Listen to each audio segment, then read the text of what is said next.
Time now to check in with Chief Meteorologist Mark Nelson. Hello there. Are you enjoying all this weird weather? Yeah, I mean, kind of exciting. We're counting a lot of lightning strikes scattered about. A lot of you hearing thunder, maybe seeing flashes of lightning. As I said, things are moving really fast. You know, sometimes, especially in the summer, we'll have a thunderstorm and it just kind of lingers and slowly moves overhead. These showers are flying. I mean, I showed you this picture. Was it at the end of the 4 at the beginning of this show? It was all gray, and now you see clearing coming in behind. This is from our Shriners Hospital cam. 57 degrees in Portland, breezy south wind as well. But then it's sunny out here on the coast where it was just pouring. I think it was pouring about 20 minutes ago out there, Chinook Winds Beach Cam. All right, so we have the solid rain, the solid rain that's moving into the Blue Mountains in northeastern Oregon. Remember, we don't really have radar coverage of any decency. I don't think I said that right, but not very good radar coverage in Central Oregon, so we can assume this green extends down here. But then to the west side, look at all these scattered thunderstorms. Like I said, everything's moving fast, but each of these is producing lightning as the air becomes unstable overhead. Basically, cooler air is moved in overhead, and the air down here is bubbling up into that.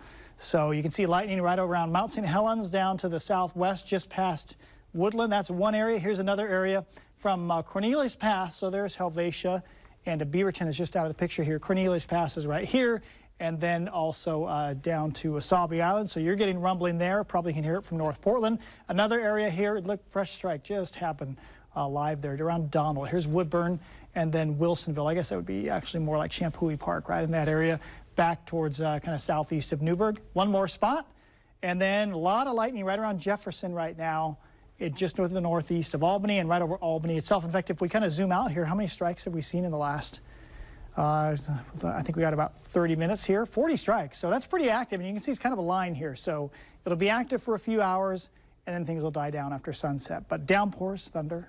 Yeah, one more wet day tomorrow. That's the big picture. And then we have 5 dry days ahead with sunshine.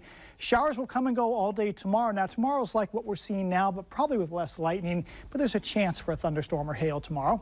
Easter weekend looks nice. Mainly or all sunny, cool mornings, nice warm sunny afternoons. Look how that area of low pressure is sitting there spinning offshore. It's going to be sending waves of showers at us over the next 24 hours. And in fact, the forecast for the rain and the snow, pretty clear cut. Tomorrow morning, there's scattered showers about. In the afternoon, the same thing. There's really no rhyme or reason to where they are. They can just pop up anywhere at any time. Now, Friday morning, notice it's drier. Look what happens during the daytime Friday.